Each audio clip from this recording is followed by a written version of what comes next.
estamos en una cueva. Estamos en una cueva. Lo primero, ¿qué tal estar, Juan? Pues muy bien, fíjate, en un lugar sagrado, mágico, como Sí, estamos ahora mismo, porque estamos en una montaña que ha sido considerada sagrada durante miles de años. Cuéntanos para que sepamos en qué montaña nos encontramos. Pues nos encontramos nada más y nada menos que en uno de los lugares, en cuanto a pintura rupestre se refiere, más importantes, no voy a decir de España, voy a decir del mundo, porque estamos en una de las cuevas del Monte Castillo, en Cantabria, y es uno de los lugares más impresionantes que toda la historia, más bien la prehistoria, nos ha otorgado al hombre moderno, ¿no? Un lugar absolutamente increíble que es considerado incluso por aquellas personas que han venido aquí y han estado explorando estos lugares, un lugar absolutamente sagrado, ¿no? Por lo tanto, estamos en ese amplio y mágico enclave que además tiene forma piramidal, de lo más curioso. Es curioso. Bueno, pues para que quienes nos estéis escuchando al otro lado de estos micrófonos sepáis el lugar en el que nos encontramos, también estamos grabando esta entrevista en vídeo, lo podéis ver a través de nuestras redes sociales, ya sabéis que estamos en Twitter como Colegio Invisible OC y también en Instagram como el Colegio Invisible en Onda Cero. Yo sé que tú no eres chauvinista, sé que eres una persona que te gusta disfrutar de la naturaleza, del arte rupestre, de la prehistoria, de las cuevas, estén donde estén. Pero da la sensación de que en Cantabria las cuevas tienen algo especial, ¿verdad? Sí, bueno, la verdad es que Cantabria, a nivel geológico, hay que decirlo, pues hay, fíjate, solamente en un punto concreto, que hablamos en una zona, se llama Ramales de la Victoria, son unos 2 kilómetros cuadrados aproximadamente, pues allí solo hay 2000 cuevas en ese lugar. Hablamos que Cantabria es todo un queso gruyère, donde hay torcas, donde hay simas, donde hay cuevas, donde hay abrigos de roca, donde hay todo tipo de lugares en donde el hombre primitivo, ese de la prehistoria, pues encontró parte de su hogar, ¿no? Y parte de esa vida que consiguió hacerle sobrevivir y hacer que nosotros ahora mismo, fíjate tú, qué extraña casualidad y qué círculo se cierra, porque estamos viviendo nuestra particular perspectiva de una cueva al abrigo de una de ellas, ¿no? Por lo tanto, se cierra ese círculo y Cantabria, quizá por las cualidades que tiene a nivel geológico, hizo que muchos de esos grupos humanos antiguos buscaran esos abrigos, esos lugares rocosos y plasmaran precisamente esas pinturas rupestres y ese legado fósil de su propio pensamiento. Estás hablando de arte rupestre. Justo aquí debajo, no sé a cuántos metros, varios decenas, cientos de metros, se encuentra una de las cuevas más conocidas. Seguramente si no tuviéramos Altamira, que es el templo, ¿no? El arte rupestre de la prehistoria, la Capilla Sixtina, ¿no? Dijeron en su momento del arte rupestre. Si no fuera porque está muy cerca Altamira, posiblemente la Cueva del Castillo sería, no sé si la más importante del mundo, pero lo cierto es que dentro podemos observar, por ejemplo, que hay representaciones dentro de ese arte rupestre de manos que dejó el artista en su tiempo sobre la pared hace varias decenas de miles de años. Yo entiendo que para crear una especie de magia simpática, y es precisamente mágico, no se debe de hacer, pero no poner la mano, lógicamente, pero sí acercarla allí donde ese personaje hace 30.000 años colocó su mano, debe de ser algo fantástico, ¿no? Algo casi místico, ¿no? Pues es que fíjate, nosotros pensamos que el arte rupestre fue creado por unos personajes primitivos y que nos dista mucho a nivel cultural e incluso a nivel de pensamiento, ¿no? Y es cierto que en parte es así, pero fíjate, cuando vemos, por ejemplo, una de estas pinturas y la sabemos reconocer y vemos un bisonte, por ejemplo, claro, o una cierva, un caballo, y sabemos reconocer ese bisonte, esa cierva, ese caballo, en realidad estamos haciendo algo realmente mágico, que es conectar con la mente de aquella persona que hace miles de años dibujó aquello. Y nos conectamos porque nuestra mente de ahora, globalizada, tecnificada, sabe reconocer eso que hace miles de años otra persona dibujó en esa roca. Es una especie de máquina del tiempo. Sin duda alguna, estamos enlazando la mente de una persona hace miles de años que dibujó algo y automáticamente nosotros lo reconocemos miles de años después, ¿no? Eso es absolutamente increíble. Solo por eso merece la pena, desde luego, conocer este tipo de lugares. Luego, evidentemente, hay esas manos, esas pinturas que tienen un significado que se nos escapa. Tú antes hablabas de la magia simpática, ¿no? Hay mucha controversia al respecto del significado, pero en definitiva todo nos lleva a que aquellos grupos humanos que dejaron ese arte, ese mismo arte tenía un tremendo poder y al mismo tiempo una tremenda importancia para todos los miembros de ese grupo, a tanto que gastaron energía y esfuerzos en colocarlo en esas rocas. ¿Podemos, por tanto, decir, Juan, que la cueva es el primer templo de la humanidad? La cueva, sin duda. Fíjate bien, la cueva nos ha servido para para sobrevivir. No somos demasiado rápidos corriendo, nos comería un león, no aguantamos mucho el frío, no aguantamos mucho la lluvia, enseguida nos buscamos un refugio, buscamos una pequeña cueva, Sí. y nuestra casa también es una cueva, tecnificada. Es un pero recuerdo, una ¿no?, cueva. de aquello. Claro, es un recuerdo más tecnificado, ya podemos construir esa cueva, ¿no? Y lo que sucede, lo que está ocurriendo, es que precisamente si la cueva nos dio la oportunidad de poder sobrevivir, quizá nos dio la oportunidad de empezar a pensar en otras cosas que no fuera sobrevivir. Y quizá ese pensamiento fue más elevado que los simples instintos de comer, de cazar o de reproducirse. Y quizá ahí se empezó a albergar la semilla de una inteligencia que luego pasó a algo más trascendente. ¿Y qué mejor lugar para iniciar algo trascendente que en un enclave que te proteja de todo aquello que te amenaza? Así que quizá la cueva, como esa iglesia, que muchas veces alguien ve el refugio en la iglesia, Sí. ¿no? ¿Qué es lo que ocurre cuando hay un terremoto? Toda la gente se va a la iglesia, curiosamente un lugar de abrigo, ¿no? Un lugar como la última esperanza para sobrevivir. Pues quizá ese primer templo que nos ayudó a sobrevivir fue la cueva, y por lo tanto ahí se inició el primer pensamiento trascendente del hombre. O ante la posibilidad de la muerte, de la cercanía de la muerte, porque evidentemente estamos hablando de un tiempo en el que salir, por ejemplo, del lugar en el que nos encontramos podía significar que te comiese pues cualquier bicho que hubiera por aquí por la zona, ¿no? Lo que está claro es que da la sensación de que era un ejercicio de trascendencia brutal. Es decir, en el momento en el que tú ya tienes la barriga llena, es decir, el alimento lo tienes garantizado, ya te puedes permitir el lujo de rezar. ¿Dónde lo haces? En el lugar donde teóricamente contactas con tus dioses o con los seres de las cuevas. Porque en tu libro, por ejemplo, hablas de los seres de las cuevas. ¿A qué te refieres? Sí, los seres de la cueva. Verás, existen dentro de las pinturas rupestres pues muchas escenificaciones. Yo hablaba antes, por ejemplo, de los bisontes, hablaba de los caballos, etcétera. Serían los animales que todos más o menos conocemos. También es cierto que existe una gran cantidad de pinturas que no entendemos, que son las pinturas tectiformes, son rayas, puntos, líneas, y de esas hay incluso más pinturas de las que yo acabo de comentar con el tema de los animales, pero también existen otras figuras que además chocan por su forma, como son figuras antropomorfas. Por ejemplo, en Altamira nos encontramos en la galería más profunda, en la que se denomina o llaman la cola de caballo, unas máscaras, unos rostros, en donde además el artista, quien lo dibujó, utilizó parte de la roca para dibujar precisamente cómo sería ese rostro. Y una de las cosas que sorprende de estos seres, por eso yo los llamo seres de la cueva, es que uno cuando ve ese bisonte de Altamira lo sabe reconocer, tiene una hiperrealidad increíble. Pero ¿cómo es posible que hiperrealizaran ese bisonte que podemos reconocer y está prácticamente al detalle, y sin embargo estos rostros no lo tengan, o aparentemente hacia a nuestra visión, ¿no? Lo cual nos indica varias cosas. O una de dos, era simplemente un esquema, o estaban dibujando algo que veían. ¿Y tú qué crees? Claro, aquí lo que viene es la clave. Mira, yo te voy a decir lo que dicen los expertos. Y en esto se ponen todos de acuerdo, porque hay mucha controversia sobre el significado, pero en esto todos se ponen de acuerdo. Y lo que dicen es que todo aquello que les daba miedo al hombre de la prehistoria, todo eso lo reflejaban al fondo de la cueva, de la misma manera que nosotros todo aquello que tememos lo escondemos en lo más profundo de nuestra memoria. No queremos recordar para aquello. olvidarlo.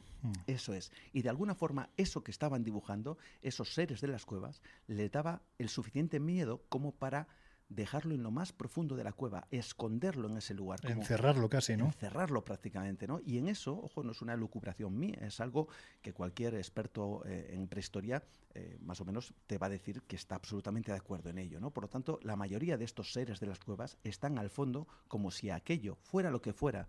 Y ojo, aquí tenemos que pensar que lo que representaban era lo que veían. Habría que pensar qué narices veían para dibujar esas cosas y que les diera ese profundo miedo, ¿no? Hablamos de seres de las cuevas, seguramente muchos de ellos rayanos con la mitología, con la leyenda. Por ejemplo, hay cuevas a las que se les pone el nombre de las cuevas de los gigantes. ¿Habitaron los gigantes en las cuevas en el pasado? ¿A nivel legendario? A nivel legendario, Bien. sin duda. A nivel legendario, eso está claro, ¿no? Incluso hay cuevas, ahora mismo estoy recordando la cueva, por ejemplo, que está en el Departamento de La Paz, en Honduras, es la Cueva del Gigante, ¿no? Y ahí tiene precisamente, además es el sitio arqueológico más importante de Honduras. Ahí se encontraron restos arqueológicos de cerca de 10.000 años, algunos incluso especulan con 15.000 años, y eso, hablando de Honduras, es mucho tiempo. Estamos hablando posiblemente de los primeros restos encontrados en yacimientos de este tipo de toda América, porque es una antigüedad tremenda. Desde luego, claro. de toda Mesoamérica por lo menos, ¿no? Y, creo que es el segundo más importante de Honduras, si no recuerdo mal, pero el más antiguo, sin duda el más antiguo. Y ahí lo que se elucubraba era algo que pertenece al mito, y es que entre esos restos que fueron encontrados se encontró una gran cantidad de huesos extraordinariamente grandes. Y la gente, los primeros que entraron en ese lugar y vieron esos huesos, pensaron que eran huesos de gigantes. ¿Quién si no podía haber habitado esas cuevas si no fueran gigantes para que dejaran esos restos óseos, ¿no? Lo que ocurre es que, bueno, evidentemente el paso del tiempo dio a entender que esos huesos pertenecían a grandes animales, a una suerte de megafauna que estaría viviendo allí. Lo que ocurre es que aquí venía la segunda parte. ¿Quién se había comido esa megafauna? ¿Quién tenía la posibilidad, la capacidad, la fuerza y la fortaleza de enfrentarse a ellos, ¿no? Incluso había dientes de sable y otro tipo de animales. Y además este concepto de la cueva del gigante, de ahí que luego vino el mito de que quizá allí pudieran haber existido gigantes, viene por toda América. Fíjate, ahora mismo estoy recordando la cueva de Lovelock en California, donde allí la tribu Paiute hablaba entre sus mitos, sus ancestrales y más antiguos mitos, hablaba, por ejemplo, de los Sitekaj. Ellos hablaban de los comedores de Tule, que sería la traducción, y los describían como gigantes blancos de pelo rojo. Y lo hacían los indios, en este caso nativos americanos. Eso es muy parecido a un vikingo, ¿eh? Claro, muy parecido a un vikingo, claro. Un alto rubio, un alto pelirrojo y blanco.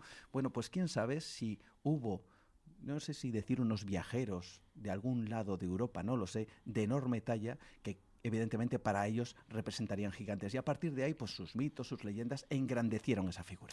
Quién sabe, bueno, que lo sepáis, que estamos en @coleinvisibleoc en Twitter, estamos colgando fragmentos de esta charla entre amigos que estamos teniendo en este lugar fantástico, y la verdad es que hay momentos en los que eres consciente de que estás dentro de una cueva porque te cae una gota bastante gorda encima. Ahí está. Y la sonoridad del lugar es una pasada. Podemos hablar también, Juan, de que hay cuevas milagrosas, cuevas que están hechas para sanar o donde se puede sanar. Bueno, hay cuevas que por lo menos he interpretado a nivel religioso como que efectivamente, bueno, tenían algo de mágico, de milagroso, ¿no? Ahora mismo me viene a la memoria Fátima, Lourdes, ¿no? Lugares donde supuestamente se apareció la Virgen y fue en un lugar tan extraño como fue una cueva. Es curioso porque para la cristiandad y para muchas religiones, tú lo sabes, todo lo malo, todo lo infernal está debajo de la tierra. El y inframundo. Todo eso es, y todo lo divino está por encima. Los dioses venían de los cielos, ¿no? Bueno, pues aquí nos encontramos con algo realmente curioso, y es que una virgen aparece del interior de la tierra y además se presenta en una cueva, y esa cueva es su hogar.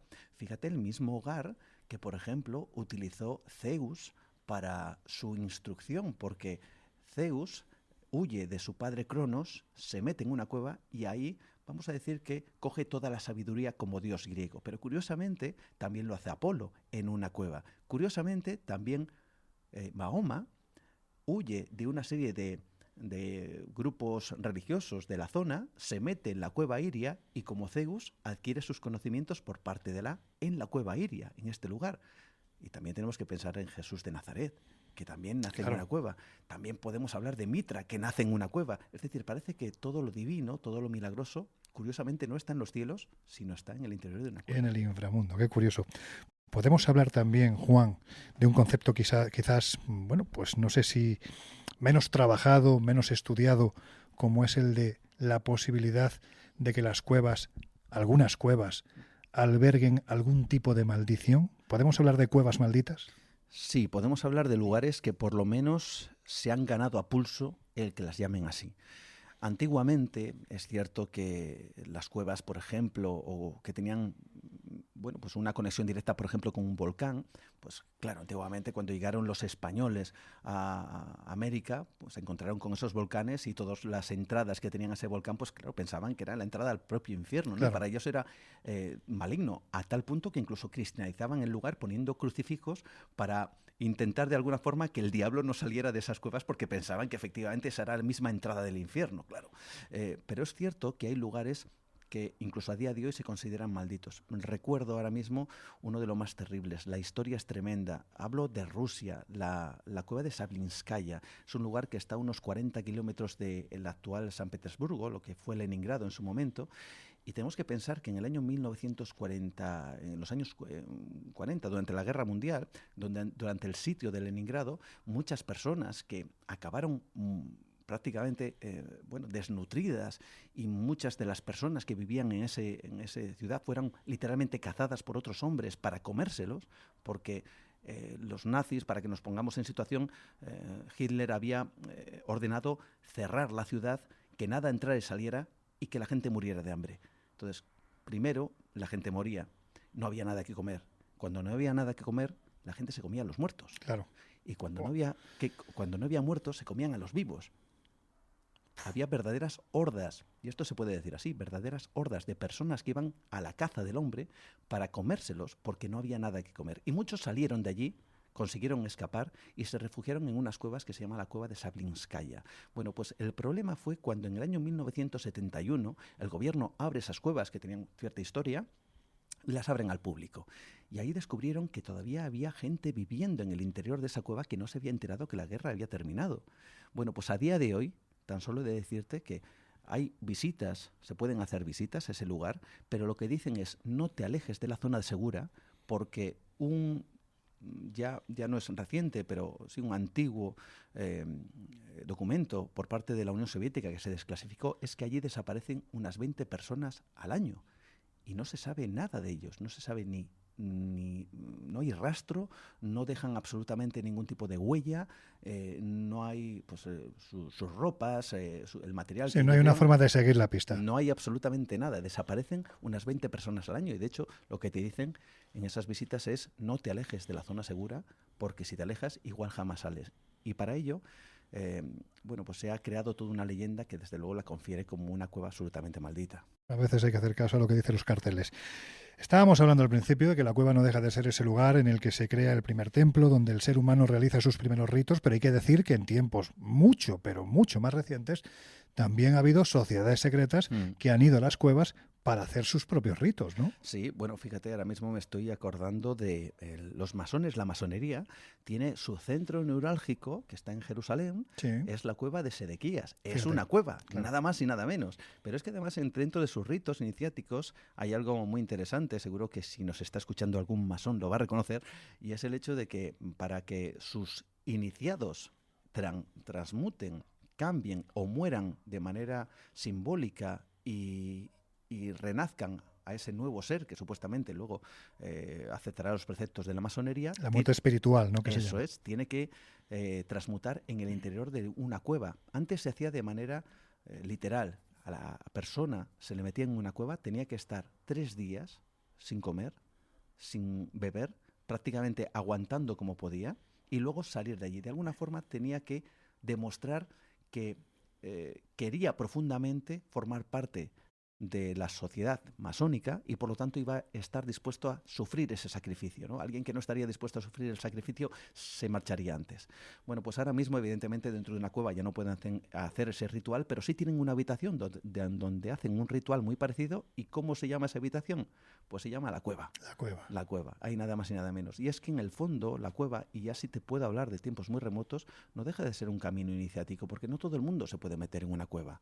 No todo el mundo tiene la capacidad ni física para adentrarse por ciertos recovecos, ni la mental para no tener miedo al hacerlo.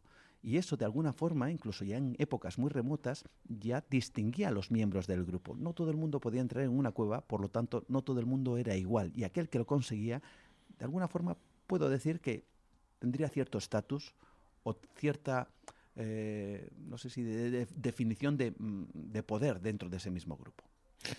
Ya para terminar, Juan, normalmente nosotros somos seres de luz, en el sentido en el que estamos en un contexto en el que más allá de nuestra casa vivimos en un exterior pues con luminosidad, tenemos miedo a la noche porque nos sentimos desprotegidos, y esto hace que quien entra por primera vez en una cueva normalmente lo hace con cierto temor y con miedo. Tú que has entrado en muchas cuevas, a aquella que está pensando en entrar en una cueva, ¿con qué ojos le dirías que tiene que mirarla? Mira, yo lo que diría sería, si alguien realmente va a entrar en una cueva y ya tiene un miedo atroz a entrar, que no lo haga.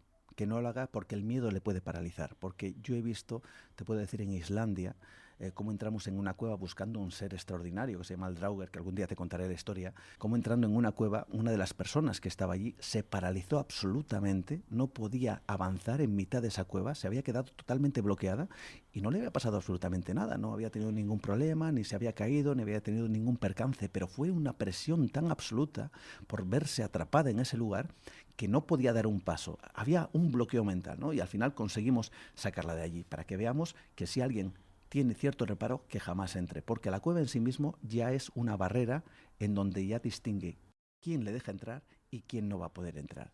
Hay personas, incluso aquí mismo en la Cueva del Castillo, yo he hablado con guías, en donde hay gente que ha pedido salir de la cueva porque no podía estar allí, tenía y notaba una presión tremenda, ¿no? Así que para entrar en una cueva lo que hay que hacer es tener claro que quieres entrar.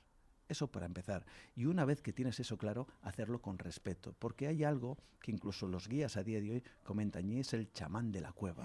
Hablan del chamán de la cueva como su espíritu, como el lugar, el genius loci, ¿no? Que dicen de los lugares, ¿no? El genio del lugar, el que te permite o no que tengas un tránsito seguro. Y de alguna forma, bueno, yo no sé si ese genius loci existe o no, pero yo por si acaso le pido permiso para que, oye, quién sabe si pueda ayudarme en ese tránsito y en ese camino, ¿no? Yo creo que entrando con seguridad, sabiendo que quieres entrar, si tienes el más mínimo temor, no entres porque te puedes paralizar, y haciéndolo con el respeto debido y cumpliendo ciertas normas, yo creo que no va a haber ningún problema. Pues con esa reflexión nos quedamos, Juan. El Colegio Invisible intentamos que sea una experiencia inmersiva en la que quien está al otro lado de estos micrófonos pues tenga la vivencia, tenga la experiencia de estar con nosotros, en este caso, dentro de una cueva. Quien quiera hacerlo solo tiene que entrar en nuestras redes sociales. Ya sabéis que estamos en @coleinvisibleoc en Twitter y también en Instagram y en Facebook como el Colegio Invisible en Onda Cero. En la primera hemos colgado fragmentos de la entrevista y en Instagram sobre todo hemos colgado la entrevista entera para que puedan ver el lugar fantástico en el que nos encontramos y la persona estupenda a la que me ha tocado entrevistar. Juan, sabes que siempre es un placer entrevistarte, hablar contigo, porque esto es más que una entrevista, es más una conversación entre amigos, pero en este caso el placer además ha sido doble, por la oportunidad de poder hacerlo en este lugar en el que ahora nos encontramos. Así que, amigo mío, muchísimas gracias y que se repita muchas veces. Seguro que sí, y en lugares como este tan sagrados y mágicos. El Colegio Invisible. El periodismo de misterio ya está aquí, en Onda Cero.